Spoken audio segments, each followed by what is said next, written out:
ESPN's Buster Olney. Buster, how's it going? I'm doing great. I'm excited the way I'm sure just as you guys are to see if Ichiro can get all the way through and become the first position player ever to be voted in unanimously.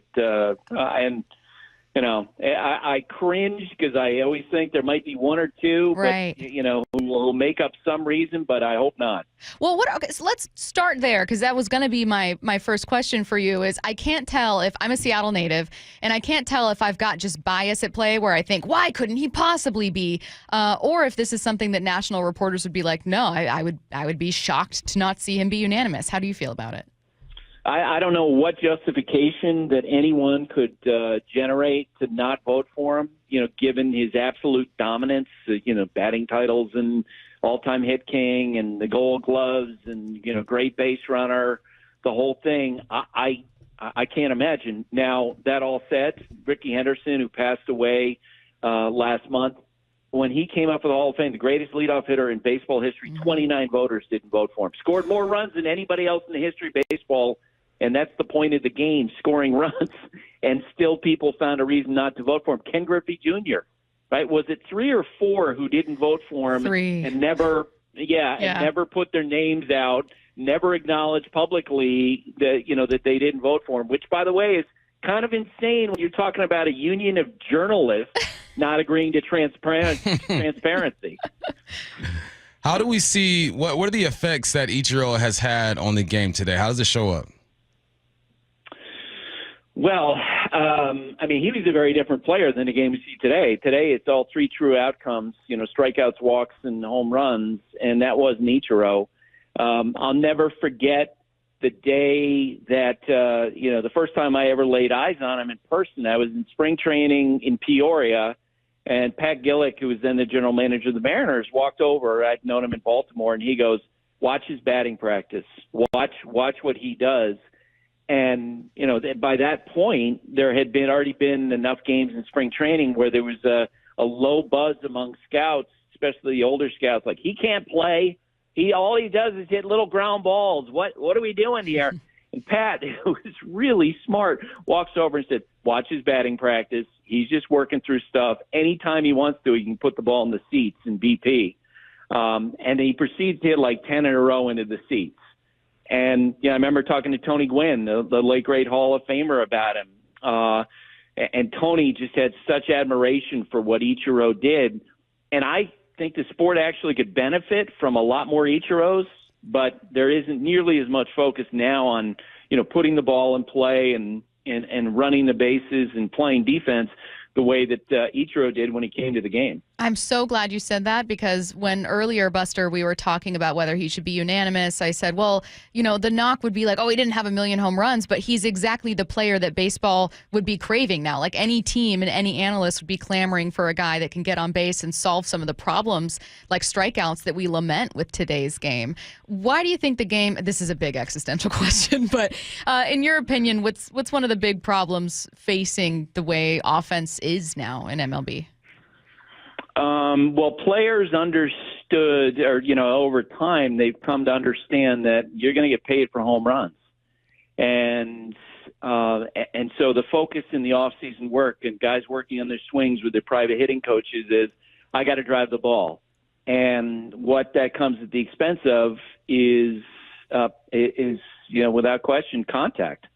And so, we moved away from the Tony Gwynns and the Ichiros and gone more toward, the guy who hits 218 with 150 strikeouts, but hits 25 balls in the seats.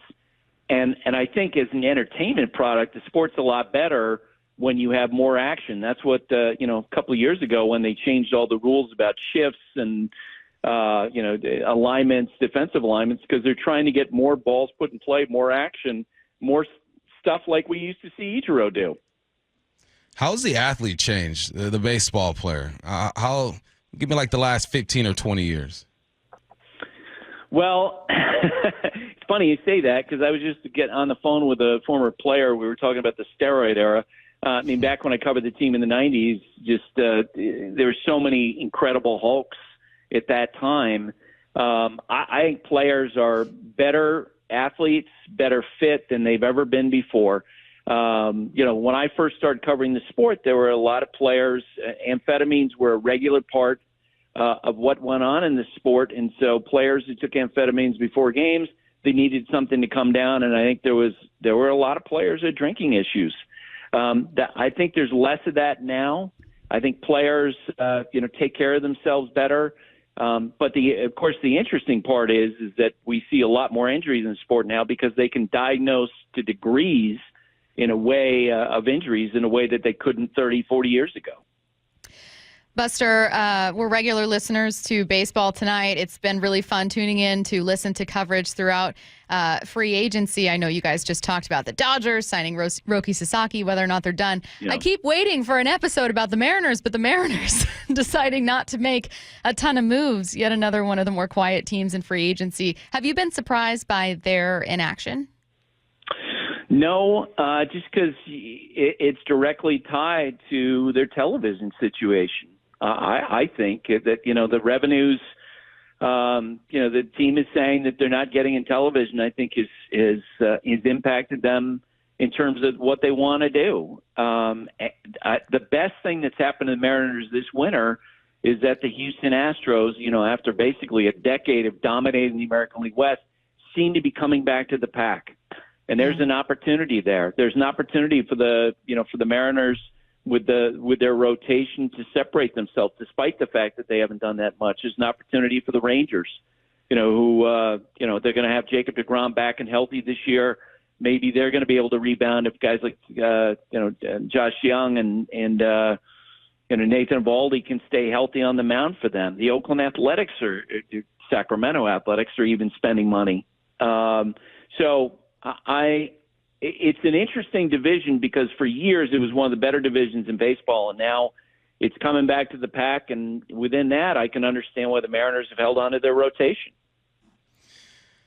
And it feels like that's the only place that this team can improve, right? By pulling from the rotation and try to put trades out there. We've heard rumors about why free agents maybe don't want to come to Seattle. I'm not going to tell you what we heard. You probably already know. But why do you think that free agents don't want to head this way? Because they can't hit in the ballpark. It's interesting. When you look at the elite starting pitchers and you're the Colorado Rockies, playing at a mile high and you're playing in elevation, you're never going to be able to sign a starting pitcher, ever, who has any choices. If you are the Seattle Mariners and you want to sign a free agent position player, you're never going to be the first choice because of the ballpark. The only way that you can, separate yourself is by overpaying the player. That's what they did with Robinson Cano. You just blow everybody out of the water with money. But besides that, if it's straight up, a position player is choosing between two deals, and one, is in Los Angeles and one is in Seattle, they're going to lose every time. And I think it is a big factor when we think about what the Mariners can and cannot do. Hitters do not want to hit in that park. I've kind of given up hope that the Mariners will add Pete Alonso, but he still remains a really intriguing free agent to me. I don't know if I just expected him to stay with the Mets. Buster, what's going on with him, and why do you think he remains unsigned? Yeah, you thought at some point that he would work something out with the Mets because he's more valuable to the Mets than any other team because he's a homegrown product. He's a really popular player. But when they signed Juan Soto, it gave him the get-out-of-jail-free card in the Pete Alonso negotiations. Like, they didn't have to sign him. The fans are going to be fine with it because they got Juan Soto. So Alonso went to the Mets. They agreed generally on the idea of a 3-year deal with some opt-outs in the deal, but Alonso wanted a lot more money than the Mets are willing to pay. So unless Alonso completely waves the white flag and goes back to the Mets, I think his time with the Mets is over. The Blue Jays right now are out in the marketplace with a lot of money in a way that the Mariners are not. And especially because they have, they've tried and failed to sign Juan Soto. They haven't reached an agreement long-term with Vladimir Guerrero Jr., so they're throwing a bunch of money at people. And in some respects, the Blue Jays are like the Mariners. If they're going to get players to go to Toronto, they have to overpay them. They did it with Santander. They just signed him to a $70 million contract. And I think they have got a good chance to land Pete Alonso because they're the one team out there throwing big dollars around. So here's a text that we received, and I hope you can do this for us, Buster. It says, 306 says, Buster, can you give the Mariner fan some hope? Is there some hope? Yes. The Astros are not nearly as good as they've been in the past. There you go. And I know that's kind of a backdoor answer, but I think that's the reality that they're looking at. And it's part of the reason why, like, I understand if you're in Jerry DiPoto's shoes and you've got Luis Castillo and the market's telling you, yeah, we like him, but we don't want to give you great prospects for him because his numbers came down last year. You want to keep that strength together. And I get it because, it might not be 98 wins it's going to be required to win the American League West in this season coming up. It might be more like 88 wins. And the Mariners could do that. I think, if they can solve this whole question of why Julio Rodriguez gets off the slow starts, who knows? Maybe he comes back and goes from April to October, and they're at near the top of the division all the way through. Have you changed your overall opinion on Julio's ceiling over the course of the last couple of years, or do you think that he's just a slow starter who's still exceptional? I think that he is a slow starter, and I think I'll believe that until proven otherwise. And there have been a lot of great players who've had that issue. Mark Teixeira, who I worked with at ESPN, we talked about that. He would go through different regimens, and he would different training, a different run-up, a different approach in spring training in terms of how many plate appearances he would get. He would do different things, and he would always get off to a slow start. Now, I think Julio is probably, more talented than Mark is in a lot of ways. So there's more time for him to experiment with different things. But we know this, once he gets going, he's one of the best players in baseball. Yeah. Where would you rank him as far as his position? Because we get mixed reviews when it comes to Julio. There's a lot of people texting in right now. Oh, you overpaid Julio, paid him too early. And there are other people who are a bit more patient and will give him some room to grow. Where does he stand with you, and how is he ranked when you look at other outfielders? So it's interesting you ask that question because I'm in the process now of doing top tens at each position, and I haven't dug into it enough where I can say, yes, he's number one or he's number two or he's number five. What I would say about, them giving him that contract early, I would apply that whole conversation we just had about overpaying position players to get them to come here. And remember, that's the context that the Mariners are dealing with. They had a player of great promise offensively that they wanted to keep. He clearly has the ability to be a high-end performer. But I think that when you look at his final numbers to some degree, you have to understand, like, that's partly because that's baseball in that ballpark. Like, the numbers are just not going to be as gaudy there as they are for Aaron Judge playing in Yankee Stadium where, you can reach out and touch the right field wall. Last one for me, Buster. Obviously, the Dodgers have been the talk of the offseason, of course, for obvious reasons, right? And there are so many interesting storylines to come from it. What do you personally find yourself most fascinated by when it comes to the implications or the outcomes or the expectations following the season? So it could be like maybe just a particular signing, or it could be, we've had people questioning, like, are the Dodgers villains now? Like, what's kind of like the fallout question you find most interesting? Well, I can tell you this. There is a growing expectation in front offices that we're going to have a labor issue in a few years when this current labor deal runs out. And people are concerned about that. Back when you had the players strike in 94, 95, it really wasn't owner versus players.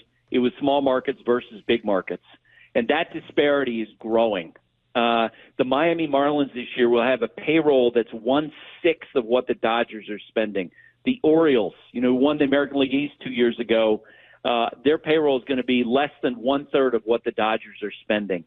That's not a great trend, and it does feel like that we're headed toward a massive fight between big market and small market owners, and that's not going to be good for the sport.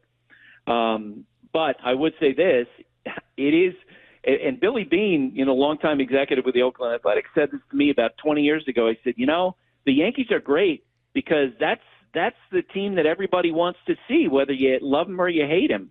When the Dodgers travel this year, the ballparks will be filled wherever they go, and everyone's going to give them their best game. It's going to be like a World Series for Tampa Bay or whatever team is facing them. and they'll be the team that everyone will focus on. I do think that there are a lot of fans who think like my 20-year-old son, who's a Braves fan. He texted me last week when they signed Sasaki. His feeling was, what's the point? Like, if they can sign every player, every great player, what's the point? Well, all year we can see if someone can knock them off the throne. Yeah.